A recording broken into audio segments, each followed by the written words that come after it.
வணக்கம், இது கிருஷ்ணாஸ் கிச்சன் சமையல் நேரம். இன்னைக்கு கிருஷ்ணாஸ் கிச்சன் சமையல் நேரத்தில் நம்ம சமைக்க போறது ஷார்க் ஃபிஷ் கறி.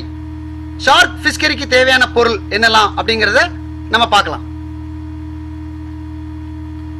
ஒரு 1.5 ஸ்பூன் மிளகாய் பொடி எடுத்துக்கோங்க. 1 ஸ்பூன் கொத்தமல்லி பொடி எடுத்துக்கோங்க. 1/2 ஸ்பூன் மஞ்சள் பொடி எடுத்துக்கோங்க. ஒரு 1/4 ஸ்பூன் சோம்பு எடுத்துக்கோங்க. 1 ஸ்பூன் ஜீரகம் எடுத்துக்கோங்க. தேவையான அளவு உப்பு எடுத்துக்கோங்க. கொஞ்சம் புளி எடுத்துக்கோங்க.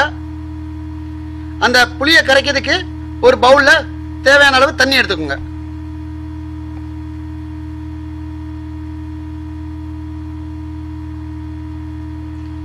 அப்புறமா ஒரு தக்காளி சின்ன சின்னதா கட் பண்ணி எடுத்துக்கோங்க. ஒரு 5 மிளகாய் 2ஆ கட் பண்ணி எடுத்துக்கோங்க. ஒரு 5 சின்ன வெங்காயம் உரிச்சு கட் பண்ணி எடுத்துக்கோங்க. ஒரு 5 பூண்டு கட் பண்ணி எடுத்துக்கோங்க. அப்புறம் அந்த புளியை கரைச்சி ஒரு சின்ன பவுல்ல வச்சுக்கோங்க. ஒரு 2 துண்டு சுறா கட் பண்ணி கழுவி எடுத்துக்கோங்க. கொஞ்சம் கருவேப்பிலை தாளிக்கிறதுக்கு எடுத்துக்கோங்க. ஒரு ஸ்பூன் வெந்தயம் எடுத்துக்கோங்க. இப்போ எண்ணெய் ஊற்றி அந்த சோம்பையும் போட்டு நல்லா வதக்குங்க. அப்புறமா அந்த கருவேப்பிலையை போட்டு நல்லா ஃப்ரை பண்ண விடுங்க. அப்புறமா அந்த கட் பண்ணி வச்சிருக்க மிளகாய் வெங்காயத்தையும் போட்டு நல்லா வதக்குங்க.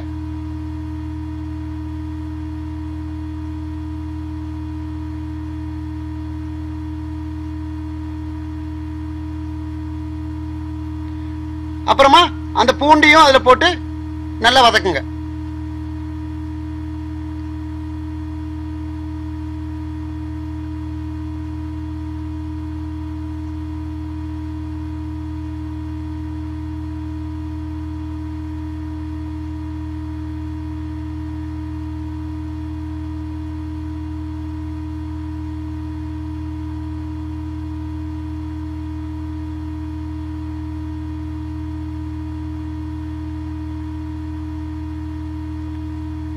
ஓரளவு நல்லா வதங்குற வரைக்கும் நீங்க நல்லா கிளறி விடுங்க.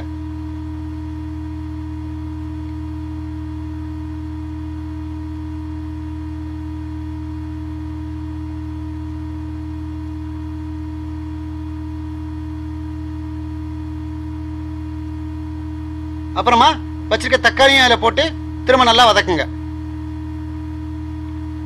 எல்லாம் நல்லா வதங்கினதுக்கு பிறகு நீங்க எடுத்து வச்சிருக்க அந்த மிளகா பொடி, கொத்தமல்லி பொடி, மஞ்சள் பொடி இதெல்லாம் அதில் போடுங்க. போட்டு அதுக்கப்புறம் அந்த கரைச்சி வச்சிருக்க புளி தண்ணியை அதில் ஊற்றி நல்லா அதை கொதிக்க விடுங்க.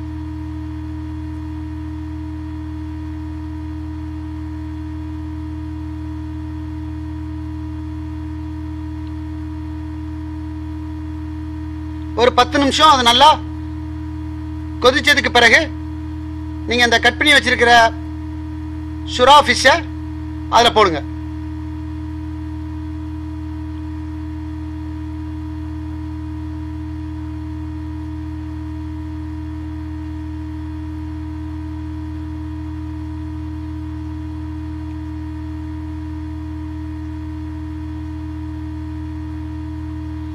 சுறா ஃபிஷ்ஷை போட்டதுக்கு அப்புறம் ஒரு 10 ல இருந்து 15 நிமிஷம் நல்லா குழம்ப கொதிக்க விடுங்க.